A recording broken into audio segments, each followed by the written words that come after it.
Great. So measuring profitability, it's really easy to do on a spreadsheet. But there's more to it than just the spreadsheet if you really want to drive it as far as it can possibly go. As we mentioned before, when you talk about all of our stakeholders, right? We want all of our stakeholders driving in the same direction. So how do we make it profitable for the staff as well? Because it can't just be good for us. It has to be good for everybody, right? So a couple things. I think first and foremost, if the numbers can be transparent for the team, and you make that decision. Is that for the managers? Is that for the SOMs? Is that for everybody? But sharing some aspect of the numbers to make it transparent so that they understand that if they sell 12 cents more to each lunch guest, that we can all make $15,000 more at the end of the year, or whatever that number was that we saw earlier. The idea of transparent numbers, I think, can be very important because otherwise you're just asking them to sell more for no reason, right? If they see the impact that it can have, then that'll help them get on the bus and help with that.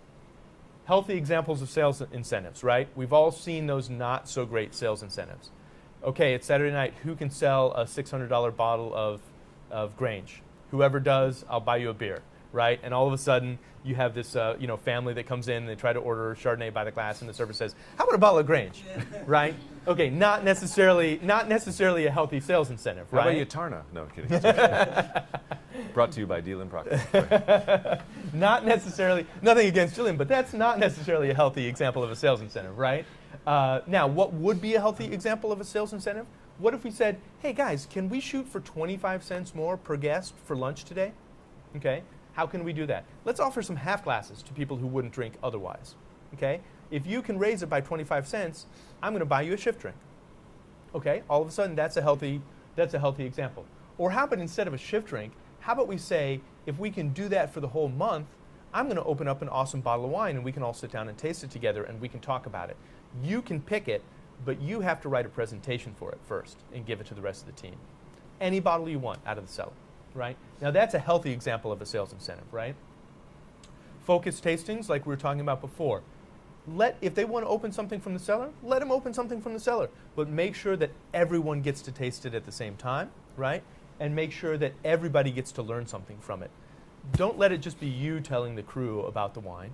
Make them understand it and have them teach everybody, because I think that really creates an understanding in a much, much deeper sense.